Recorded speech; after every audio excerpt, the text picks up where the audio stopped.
Hi, I'm Rachel, and I am here to share with you a very, very belated Victober 2023 video. I am recording and posting this almost a month later. You know, Victober plays off of Victorian and October, and this is November. And anyway, it is a term that I associate with BookTube. There are some prolific Victorian reading booktubers who every year create a series of challenges and prompts for people to read more Victorian literature with specificities per year, and I'll link to some of those videos for 2023 down below. But I just use it more generally to, well, hopefully October, not this year, read some Victorian literature, which basically is the only time of year I read Victorian literature. So it's nice to prompt myself into it even when I'm doing it a little bit late. So this year was kind of a big year, I guess, because I read a book by, I guess, one of the greats. You know, there's so many, you can watch these Victorian booktube videos and realize just how many writers were writing and creating in the Victorian age. But, that was 200 years ago, and, not all of them have survived to be well known today. There's only a few, I guess, or a handful of Victorian writers who we as a society still turn to broadly today, and one of them would be George Eliot.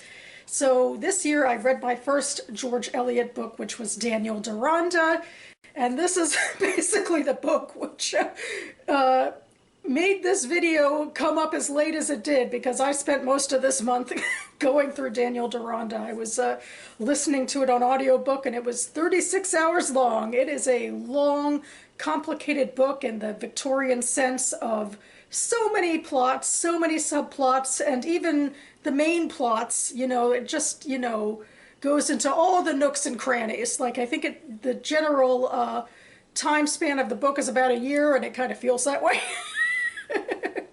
So anyway, Daniel Deronda, I think more than maybe other books, might have a little more controversy about what exactly is the main story. Is it the titular character's main story? Because what we start out with is the first character who we really take a deep dive into is Gwendolyn Harleth.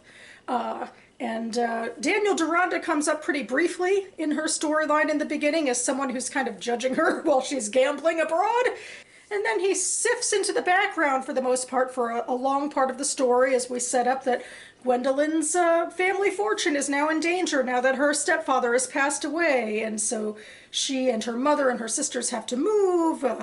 They have very little financial security. They're able to be near her uncle, who is a rector, who's maybe trying to help her get into society. Like, the best option would be for her to marry into money. But she's a pretty flighty, saucy young lady, self-absorbed, not really interested in much else other than having fun for herself.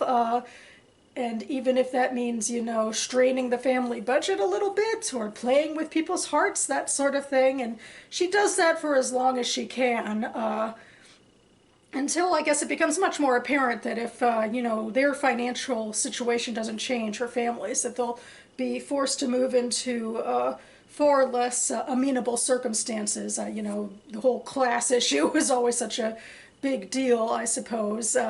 And certainly, speaking from a modern perspective, being forced to give up, amenities that you're used to is always a hard thing to do as well. So anyway, that's when she starts to get involved with this moneyed man named Grandcourt, and they go through a long flirtation period, and through that I think the reader gets the understanding he's a bit of a jerk. But she's ultimately going to, inch herself into accepting him, although she's a bit proud, and he's kind of toying with that because he likes the idea, I think, of, breaking a proud woman. And into that comes the revelation that he had a mistress and a bastard son, and so it's a big, scandalous thing, or it would be if it were publicly known. So she doesn't want to get involved with that. She runs away. She tries to think of other ways to make a living, but her options are pretty limited. She can basically either be a governess, which she really doesn't want to do, or she can marry. And even if she is a governess, you know, her family's going to, you know, have to move and go into more modest means. So she does ultimately decide, despite all these misgivings and kind of sort of promising this mistress she won't marry Grand Court, she decides to anyway.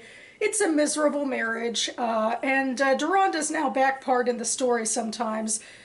He, you know, has connections with Grand Court and, you know, the society of the novel. And she basically is turning to him for moral instruction, which also seems to be a big Victorian theme of men turning to, women turning to men for moral instruction. Or maybe I'm just thinking too much about, you know, Emma and Mr. Knightley and Jane Austen. And so, you know, this is like sort of the major thing that Grand Court is trying to like shame or beat out of her, the fact that she's much more enamored of the opinion of this other man than of him. It's not so much that he wants his wife to like him, it's more, you know, just for the optics of the situation and for making sure she knows that she doesn't actually have control in her life. So it's, by this point, it feels a lot like misery porn. You know very well who the good guys and the bad guys are, and, you know, another thing I feel about some Victorian literature is like it takes some sort of major like event out of left field for things to actually change, because, you know, when it comes to this miserable marriage Gwendolyn is in, she seems to have absolutely no options unless she just wants to, you know, leave her husband and be destitute, and that's apparently not what George Eliot wants. So she's able to, you know, get Gwendolyn out of this miserable situation by a more, you know, left field external event. But by that point I'm not too unhappy with Grand Court meeting his fate, as it were. But that, I think, in a lot of ways seems like what most people would think of as the main story. It's feels like, and I'm not, you know, incredibly well-read in Victorian literature, so I can only say this up to a point, but it feels like a more standard story when it comes to Victorian literature of, especially with women writers, sort of probing the idea of what it is for women in very limited means to try to gain some control or some happiness in their lives. So yeah, and I think in terms of adaptations and that sort of thing, that's the story that Daniel DeRonda tends to focus on the most, is Gwendolyn's story, with DeRonda as sort of a moralizing secondary character. But in this novel, DeRonda has his own story as well, and, you know, we take long breaks from Gwendolyn and other characters to go into what's going on with him. And so his major background is that he is the ward of this baronet, who everybody kind of assumes he's the natural son of this guy, but it's, you know, not official. His parentage is murky, and he's generally thought of as somebody who should do great things and, you know, make himself a great man in society, and he hasn't really been doing that yet. He isn't sure what he wants to do with his life, and into that scenario he randomly gets to save this young woman who's trying to drown herself, as you do. Literal saving in this case. And this young woman is named Mira, and she is a Jewess, which she kind of apologizes for off the bat, as you do in Victorian England, apparently. And she's drowning herself because she has escaped from an abusive father who stole her away from her mother and brother years ago, and has nefarious plans for her. She's this trained singer, but he seems to be in the process of trying to prostitute her to pay off some gambling debts, and she's drawn the line there as a respectable person who doesn't want to be sexually assaulted. So she had been living abroad, and she comes back to England and tries very fruitlessly to find her mother and brother, and so that's when she's sort of at a despairing point where she tries to kill herself, and DeRonda saves her and takes her to some family friends who immediately take her in and care for her, and they, despite the religious differences, they hit it off quite nicely with her, especially as they are able to nurture her as this singer who can give performances or lessons to like higher class ladies, that sort of thing. And meanwhile, Daniel DeRonda has promised to go searching to see what he can find out about her mother and her brother, and he starts to research a little more into Judaism as well during this process, and ultimately he comes across a pawn shop with the name of her brother Ezra Cohen on it, and wonders if he has found her family. And the Cohen family is, I guess, this like stereotypical sort of merchant Jewish family, in a way that they're provincial and they're kind of kooky and like and myopic in their way, but generally Elliot paints them as pretty harmless and very friendly, obviously, to people who might be coming into the shop to do business with, but also to, their own community. And one of the people that they have living with them is this man named Mordecai, who is consumptive and is slowly dying from that disease. And he's a bit of an eccentric because he's a philosopher sort of mind. They're all very, entrenched in sort of a materialism of day-to-day existence, but he is the one who, he's had some religious upbringing, and also now he is very engrossed with the idea of Jewish nationalism, and being able to realize sort of a broad communal aspirations through this national identity. And this is during the time, there's, percolating proto-Zionist thought, but it's very early in that timeline. The phrase hadn't been officially coined yet, and even when it was coined later in the 19th century, Zionism as an idea of Jewish peoplehood as realized through a national identity, it was pretty fringe for a while, really up until the creation of the State of Israel, I would say. So it's really kind of fascinating to think of George Eliot, who is not Jewish, glomping onto this idea, and you can tell from the way the characters come off that she's done some research into Jewish history and into Hebrew study, and it's like really interesting to hear the ways that Jewish ritual and religion are discussed through that, lens. But yeah, she is philo-Semitic, as it were. DERONDA, her main character, gets more and more invested in this idea as he brings Mira and Mordecai together, and Mordecai starts to see him as a spiritual successor after he dies, that DERONDA can go east to, the Jews who live in the Eastern Empires, and then to the Holy Land to try and gauge opinion and try to see what life would be like, and realize the dream, as it were, which is ultimately where he gets to near the end, because, as I stated, his ancestry is murky, but, as the story goes on, it doesn't seem out of place when he realizes that actually his parents were both Jews, and that he was given to Sir Hugo. His mother was friends with Sir Hugo and wanted him to be raised as an Englishman for more opportunities, and because she didn't feel this connection to her religion and her peoplehood that he does feel, and he really feels it especially manifest in the idea of taking on the mantle now of realizing a Jewish nationhood. And how this is tied into, I think, the idea of, Jews being wanderers and sort of being without a sort of home or center for thousands of years, which had been the narrative and the reality.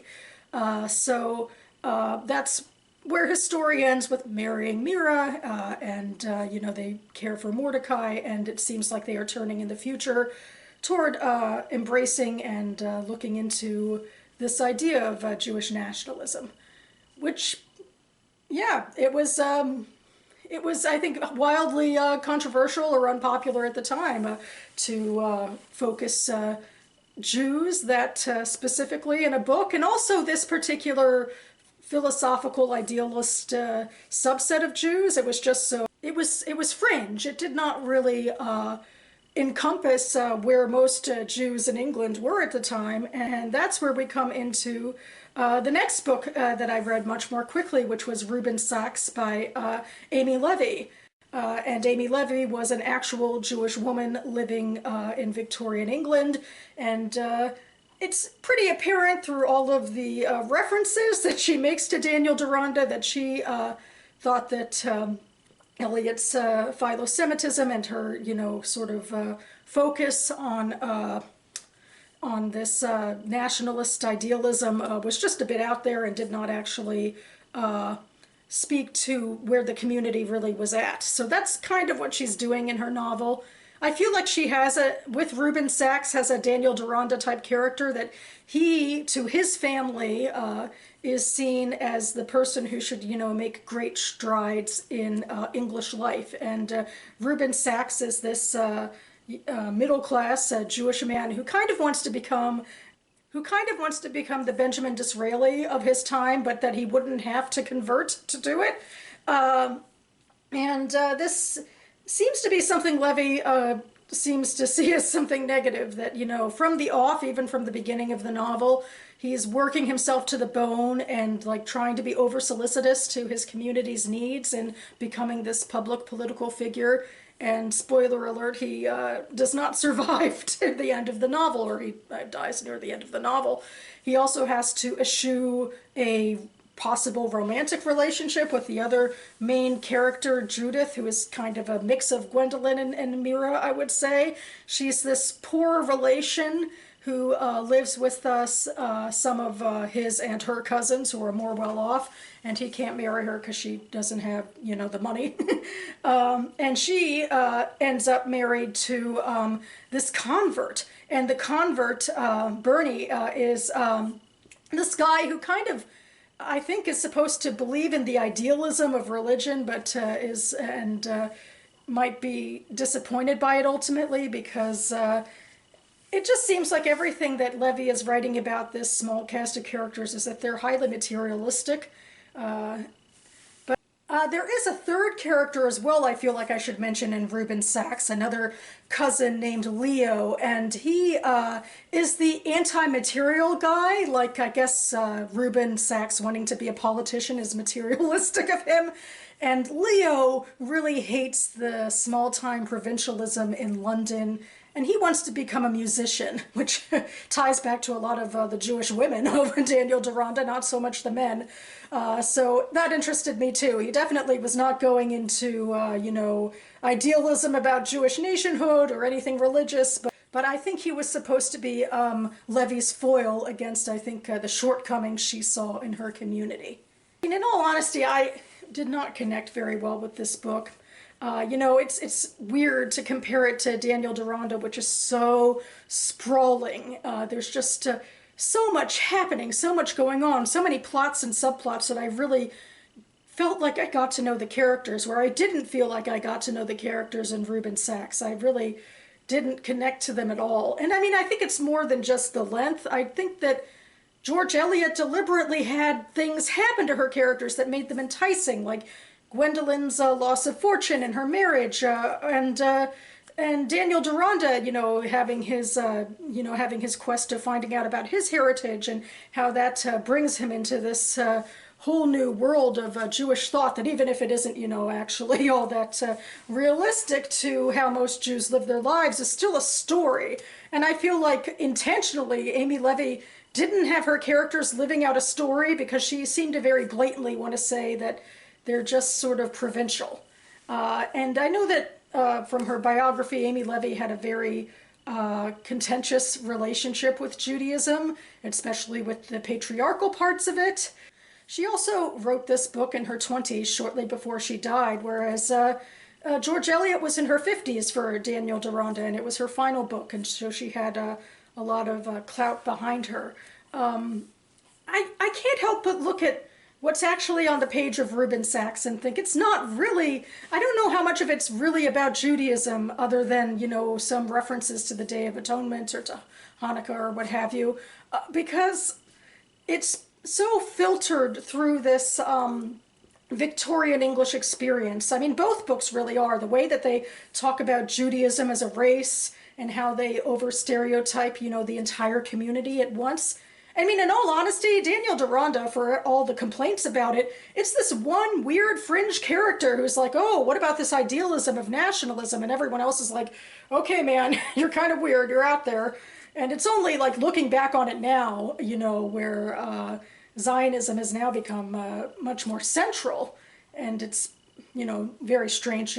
Zionism's in such a different place now. It's a very varied and nuanced Jewish philosophy that has certainly changed pre and post Israel, and if anything, now I feel like it's the fringe community of Jews would be non-Zionist Jews, that they're the ones who don't necessarily share the broad beliefs as most of the Jewish community today. Not that I want to get too far into it, but it's interesting how even now, as is then, it's difficult to talk about Zionism, and it's difficult to talk about how I feel like certain people with agendas that don't actually speak to Jewish community and Jewish history are trying to force Zionism into a narrow narrative for their own ends. So it still remains a complicated issue, even in this world that I live in, where there is a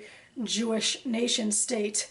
And it's strange to look back at, I live in diaspora now, but to live in diaspora now where there's a Jewish nation state is different than when there wasn't one.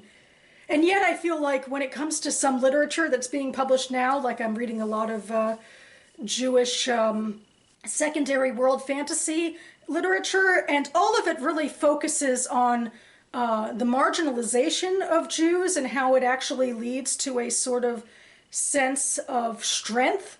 And I wonder maybe if, pre-Israel, if I know that in especially insular Jewish communities throughout the world during a time when there was no nation state, and where throughout most of the Gentile nations there was a lot of sort of revulsion against Jews at best. There was a sense, I think, of that strength in our particularism. And I'm starting to get way off track here. But, I'm also thinking about how in Reuben Sachs and also Daniel DERONDA, Judaism is described through this Victorian English lens, through the race of Jews and all of that. And I think, I guess it frustrates me a little with Reuben Sachs in particular, is I don't know how much he's actually describing the Jewish community versus how the Jewish community is filtered through Victorian English norms, because I feel like that remains a reality of diaspora living that, in my synagogue, one of my rabbis rails a little bit against how our own practices in the U.S. have been very filtered through white European Protestantism and the ways that we sit quietly, and it's become sort of a part of the service. It's not the way that Judaism used to be practiced, but it is a way that's become prevalent in American society, I think, and it's a call for that sort of quiet Protestant assimilation. So I feel like I'm coming out of this thinking what I really would like is to read some nonfiction, if not primary sources, then maybe some research into that history by modern day thinkers about what Judaism was really like in all of its particularities in Victorian England. Because I don't know if either of these books actually gave that experience to me, but I do have to say that in general, I actually prefer Daniel DERONDA, because it actually, at the very least, it told a more compelling story, I think, where Reuben Sachs, to me, felt a bit more reactionary. And I guess that's where I'm going to leave my rambling bits off now, but I will also leave my Goodreads links to the reviews I wrote for both of these books linked down below if you'd like to learn more. My next video will be my NaNoWriMo vlog for week 4, which I'll hopefully be posting on Monday morning, and that should be my final video in November. Hopefully for the rest of the November I'll be doing everything I can to make my NaNoWriMo deadline by the end of the month. And my next non-nano video should be shortly into December, where I do my November reading wrap-up. So stay tuned for that. And I hope that all of you are enjoying your reading, even if, like me, you're a bit late with those goals. I'm excited that I at least have finally finished both of those books and can move on to new things, and that it was a really interesting experience to go into that particular Jewish Victorian reading. And yeah, I'd love to hear your thoughts. And in the meantime, thanks so much for watching, everyone. And I'll see you next time.